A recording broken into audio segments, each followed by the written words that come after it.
My name is Chris. I spent the first 10 or so years in public accounting, auditing nonprofits.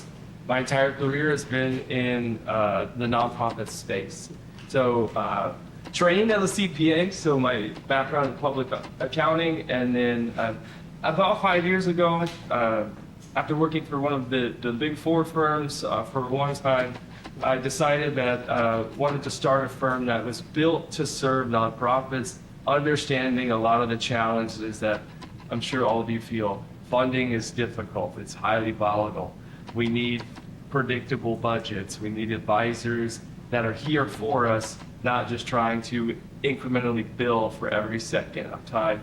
That was the genesis of Tereo Group, an organization we only work with nonprofits, primarily grant-funded organizations, some others that are purely private contributions. So the grant space and how grant accounting and grant administration is kind of the lifeblood of a lot of organizations, very near and dear to my heart. So we're going to talk about AI, but just like Craig was saying, we're not going to AI is not the solution. As we know, AI isn't just hey, this is what we can do, and how AI will solve our problems. I will try and give a very practical example of how we're using it, how some of our clients are using it. But again, that is just to show kind of a first step in how we can do this in an iterative process of building and integrating some technology. At the jump, technology writ large, but specifically AI, is a tool. Right? It is seen. One of the best analogies I've given as we sort of wrestled with AI is think of it like the invention of electricity. Right? We're going to talk about this for that sort of example given previously. But that's sort of one of the things we're on the precipice of a lot of change. Not that it's going to replace, but it's certainly going to change. And thinking about how do we manage change, as Craig's pointed out, is super key. Let me see if I can do these slides so don't look at me twice. Whoa. This is fast. All right. I'm not going to read these things this morning, but I do want to ground us in a little bit of a working analogy that I will use as we progress through these slides. Again, I want us to think about electricity, and we know just participation here. Before electricity, how were rooms and buildings lit? How did we sleep? Candles, right? Lanterns, oil lamps, those sorts of things. And I want to imagine that time, right, which was a different time. But things were difficult. It took a lot of time, a lot of preparation to do sort of things that we just do with the light switch now. But I want us to take a step back and think about if we took and said, hey, we're in this beautiful Provisio office, and he said, let's imagine we're a couple hundred years ago, and we have lanterns everywhere so we can see. And those we might have on desks or whatever. And we say, hey, there's this new technology that allows us to have light. Definitely light there. And our approach to adopting that was everywhere there was a lantern, we just put a light, right? And we're just replicating what was and replacing with a new technology, right? We haven't set up ourselves to say, is this the right place? Is this the most efficient place? Is this the most meaningful place? That is sort of where we're at. We have the privilege of kind of looking in one little piece, the financial side, and that's what we're going to dive into. But as finance people, sometimes tend to reduce things as A, B, C. We tend to be very linear. Grants tend to be highly regulated. I want us to just think the first question is, are we understanding what we're doing? Craig pointed this out. If we're not, if we don't understand how it applies directly to our programs, directly to our mission, that is going to create a huge problem for us on the grant side. So in order to do this, I think what we have to think about it is technology, or AI in this case, as an ongoing, it's not a one-time fix thing. This is a recurring operational cost. And further, I think people think about this, let's think about it as mission aligned. And when we think mission aligned, just participation here, in your organizational context, when you think something mission aligned, what do you guys, like, give me some words that you use to say, like, yes, this is mission aligned. What does that mean?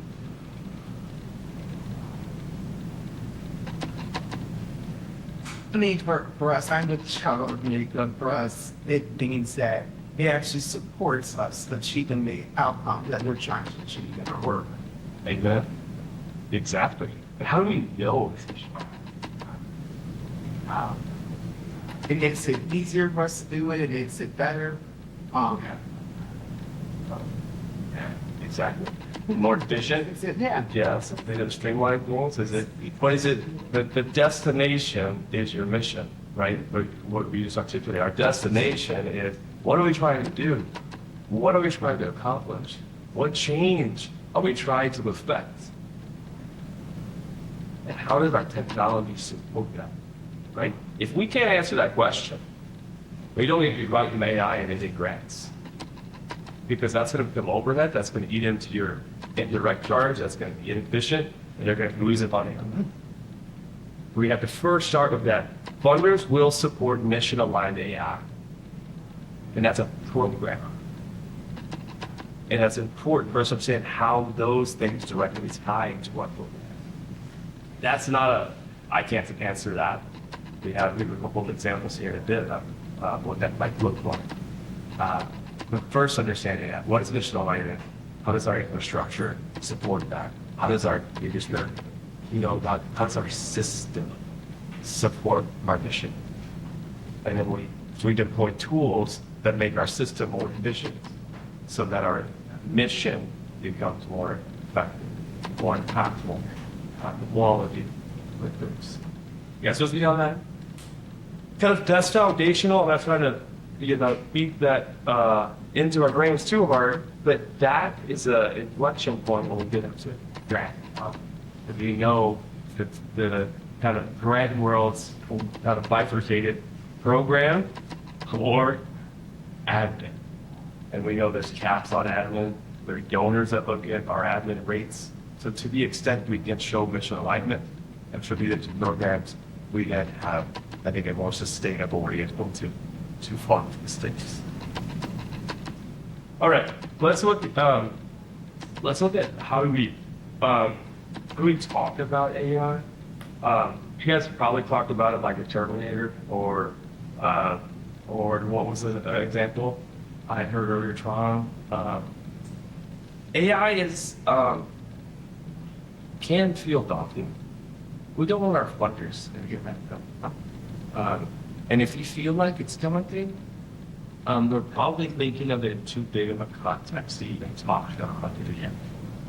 Right? We want to get this goal from the land on this, to get this in bite-sized pieces. We're talking in real times.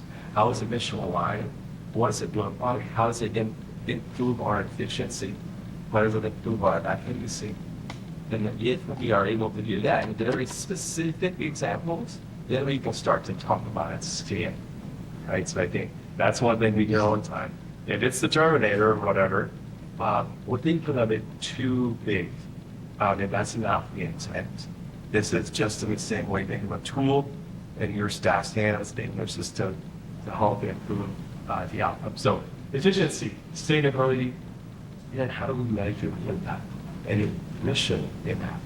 We have to tie those things. How does that improve efficiency? How is it sustainable? And how does that support our mission? If we can talk about it in a very specific sense, our funders' ears will perk up. They will be more interested in understanding how to support it, whether in and through a grant, or separate flights here. You guys with me on that? Is it good? Yes? Okay, perfect. I'm gonna be quick on this, but this is important. It's not quick because it's not important, but there's a lot of content here. Anytime I was thinking back to that question. I was in this whole concept of AI. Perhaps the most compelling reason I can give about thinking of it in bite-sized pieces instead one approach is governance and adoption matter. So we need to make sure we understand policy around it. We need to understand how we're seeing it, how the political regime, how we manage and change. Getting Travis brought that up in his opening remarks. Perhaps the biggest piece is how do we support our people, our systems in adoption, and the policies, governance that's clear and understood before we start to try it. Again, a lot of great resources happy to connect separately. Also, the free stuff that's available through different organizations that get some disruptive themselves. We don't have to recreate the wheel to get people about these things. This is where I want to spend a minute because this is, I think, where we start to take the theoretical and give like a real use case for this. This is one that we've done, and this is hopefully to give a little space for what it can look like. And give two examples. This first one is automating financial reports, so grant vouchers. I know we've done those, and board summaries, right? So how do we support these? We'll go into all the details, but I think the biggest piece here is if we were to think about this system by which these pieces of information are gathered and then assembled and then reported, that if any of us in our organizations don't feel confident that we have a really good sense of where is the data coming from, how do we ensure the data is accurate? How has it been assembled? In this case, grant vouchers, right? And then how is it reviewed and then reported in vouchers? If we do not have that one documented and understood, we're not yet at the process where we can automate those things. What we've been able to do is use a system, right? That's pretty straightforward. It's embedded in the Trellus software, given all those pieces here. But what we're able to do is leverage what used to take a grant analyst about 6 hours to prepare a series of grant vouchers, takes about 15 seconds to have a draft. Right? They still need human compute, right? We still have to advise on it, but it's dramatically cut down on the admin time that is spent on this. So the cost benefit of adoption of the AI tool, which costs, well, given to how we cost it, but there's a fee associated with this, and it's a consumption based. So the number of vouchers, the number of theories, the number of times this agent is asked to do something, you pay for that, right? Just like a man or it's like electricity, it's like the consumption based cost. We pay for that. But what it's going to do is that thing that you see about labor, hours, man hours, better involved into process. I'm going to pause there. Are you guys seeing how that can be used? We don't, specifics on technology. I'm not the technology guy, but I want to make sure we understand how you can actually do it. This is an admin example. I want to make sure that piece is clear, but we're talking about how we fund it down. Are you guys clear on that? It means we are we're discussing this in a second round table. We do put the human aspect there, the human touch. It's something that we brings a lot of mistakes. For example, I was trying to use me as an example. I write who is Alexander Sosa, and it says Alexander Sosa is the founder of Club and is the CEO of Club. That's not true, I'm not the founder. And the CEO of Club. So I think that's really, really important and saves time, but the human touch has to be there. Another challenge is that if we all are using that, the places that want to start receiving proposals that look exactly the same format, the same point, the same language. So human touch really, really important. Really excited. Brings up a great point. And I think this really, it's like we can draw a bright line between those on the asking, especially if it's a large $1 million or all the things you do on the grant writing side, the budgeting side, 100%. I would push a little bit on that because I think one of the things that's really important to see adoption here. What we're talking about is a controlled data set where we have, this is specifically what we're asking the tool to look at, which in our case is, I only want you looking at the USDA grant GL detail for this time period, for these budget categories. I want you to take those actual costs, put them on this line of the voucher, and I want you to send that to me. That is something that you do not need. In fact, you don't need any human interaction on that. I'm just talking about that process. But you have to be good with that. Right? Exactly. That's the key point. It's, You just grow up and get some faster. exactly. So I think that's, I just want to, this year, when we start to think about the data set, is like all of our organizational information, or we think about using it to write grant applications and all those things, you have a whole host of challenges. For this, just trying to get us to be, this to help us, in this example, reduce our administrative time to do grant vouchers. And it's built on a clean control data set and very clear processes that go from A to B to C to D.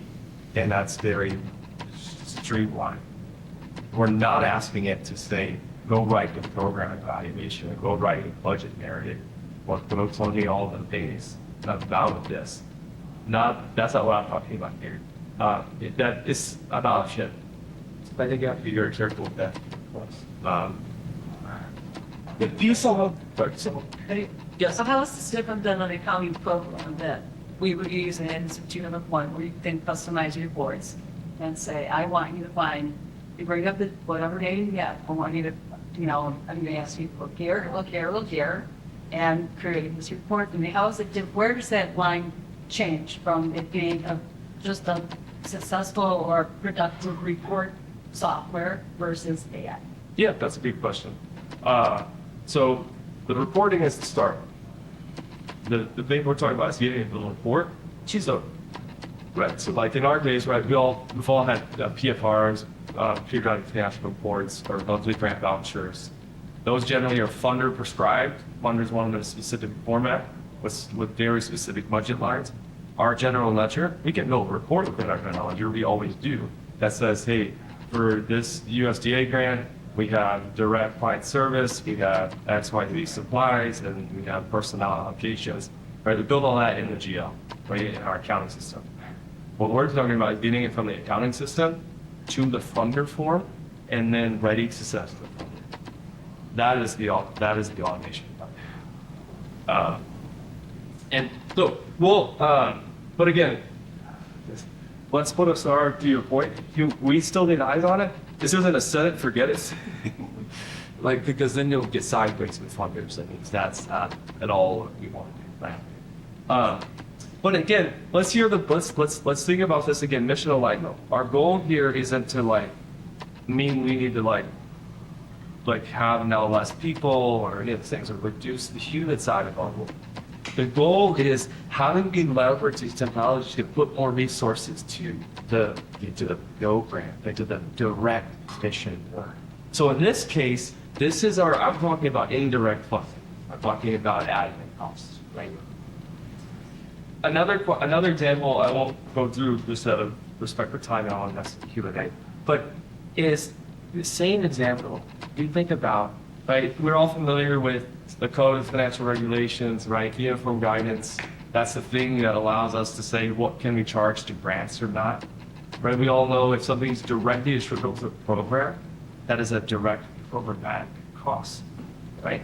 So if you have a social service organization that has a lot of questions around access to public benefits, right? So someone may be experiencing food insecurity and needing connections to whether it's a staff provider, a food pantry, or a food bank. And if you're thinking, as we have, right? Easy leaders, squads, can we leverage data that take the information and process it and then connect with or respond to an inquiry that says, hey, I mean, I X, Y, Z, and fill out our AZ form, and it delivers to them direct resources. Yeah, right? We see down the line, like, management, right? You all familiar with these sorts of transactions. I mean, that's a very business way to talk about it, and that's what I'm talking about. How does our organization support those in need? When we're able to leverage a technology, do that same thing, right? I want you to see this. This is a program. This is not the overhead. This is an essential function that these agents are providing that allow us to say, how do we then further advance our mission, right? This is not a let's replace something to save money. That's not the play. The play is how do we be more efficient? So, cool. Well, let's go to a couple of quick things that I want to talk about.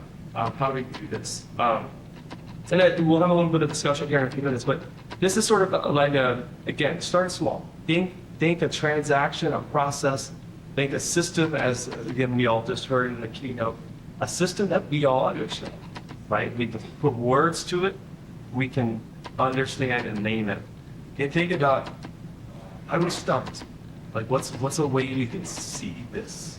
Like an initial, like, right? Like, what would we do? What would we pilot? Think of it. And then how do we test that, right? Try it. Like, this isn't go and purchase a bunch of expensive software. This is just say, hey, can this, do we understand, we have this process? And then are the tools available to us that we can implement that to support this? We'll see some of those change later. If we understand it, we improve it, we'll maintain it, right? We get really excited about, oh yes, let's have this, let's go start testing it. And then like, oh no, can we maintain it? Either can we maintain it by way of the ongoing cost, by way of the infrastructure needs, by way of the change management QA piece, can we maintain these things? And I think that's the piece you want to bring to your organization. What are those? Accounting is like one easy first step because no offense to the accountants, but sometimes the work we do isn't seen as the most valuable work we do. And it's one that's like, oh yeah, I can automate that. I think less about grant vouchers, awesome. Let's start there and start to see how that can control, it can be contained, and then we can start looking at how that can scale to what we're doing. All through that lens again. Now, this is like a cost saving strategy. This is a mission advancement strategy, right? This is how do we become more effective and it's accomplishing our exact purpose, right? Obviously, that'll have financial implications. I think in the long term, it'll be your cost savings. In the short term, this is not as cost neutral. Probably cost neutral, maybe even a little kind of cost saving. So that's why it's essential we can find clinician and then show how you can support people. So this is, sorry, let's get some time to talk. So you're not listening to me. We're good on time, right? Hey. So I got a few questions up here, but I think the one I would love to just brainstorm a little bit is this actually this first one.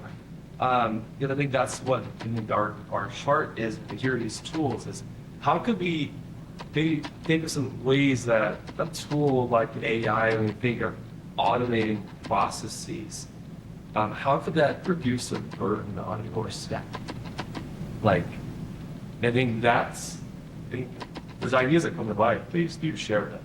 But I think that's one of those, I think, key takeaways I'd like us to get with this is how can we start to think about ways to support our staff?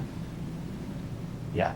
So we have a very heavy data maintenance burden in that we have 4 databases we need to maintain, the 3 of which are funder-oriented, specific funding requirements.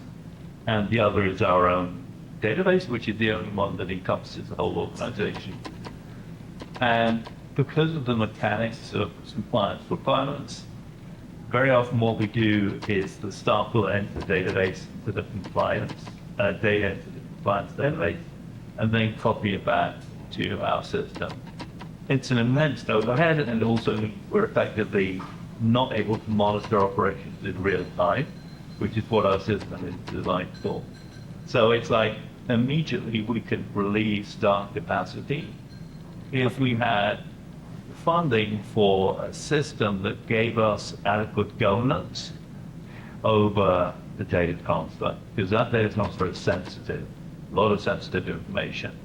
So, and to get good governance solutions for that and data protection, you would have to invest a lot of money.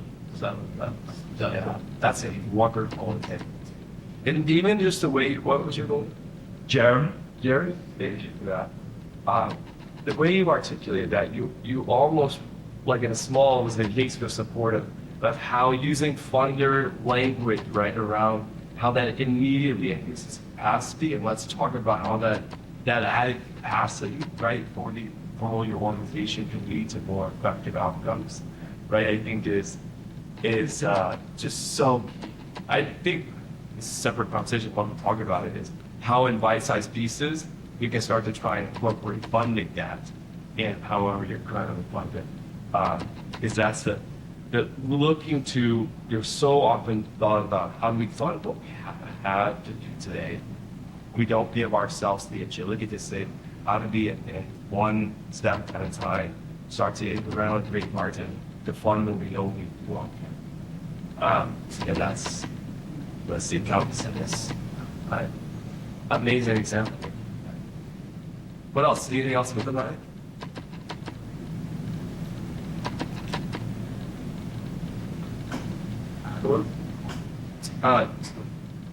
Let's talk about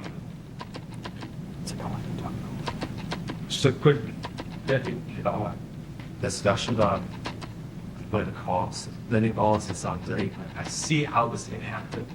And this is awesome. Like I can reduce the burden of staff and can solve the problems.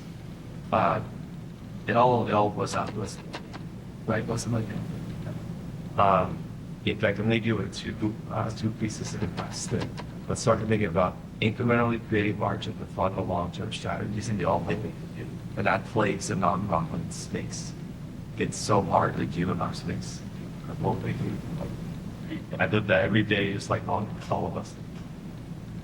But I think the push, and this is like all the CFOs and accountants, don't accept that software is not a programmatic cost. Don't accept it that it's purely admin. Don't accept that I don't have the admin budget for that. Or I don't have the indirect cost pool for that.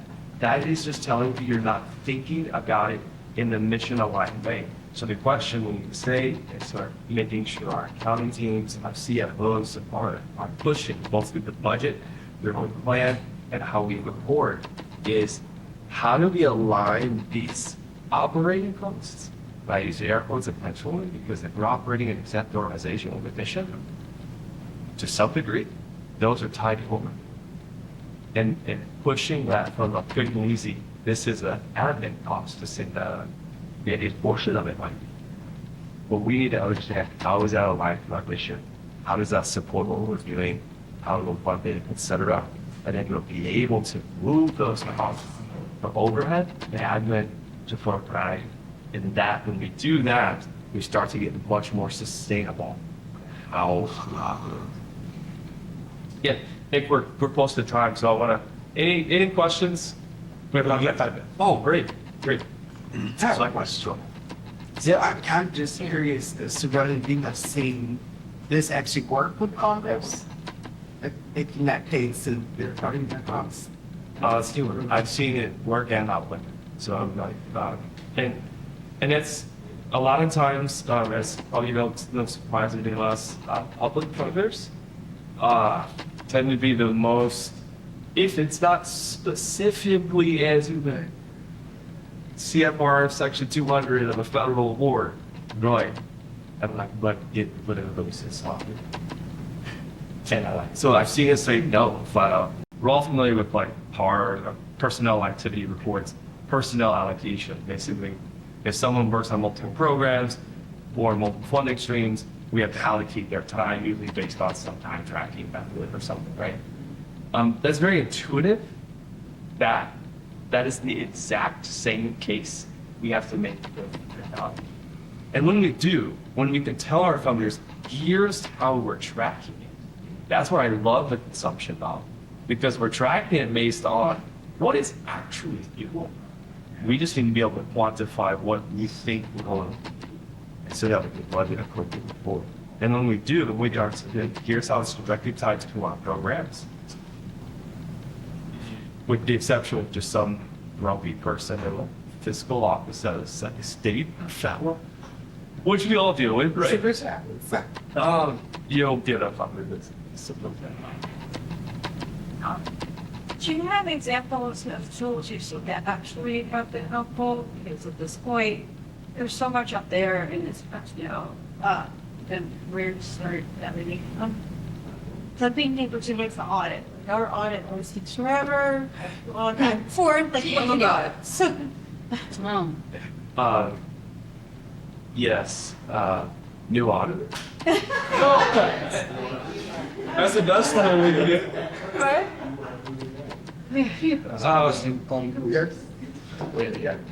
That's a great question.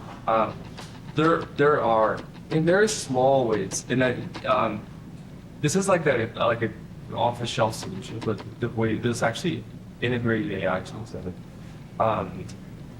In what general ledger do you think, right? So, and how those are integrated with things like your accounts payable function, right? There's a lot of cool AI tools that are made.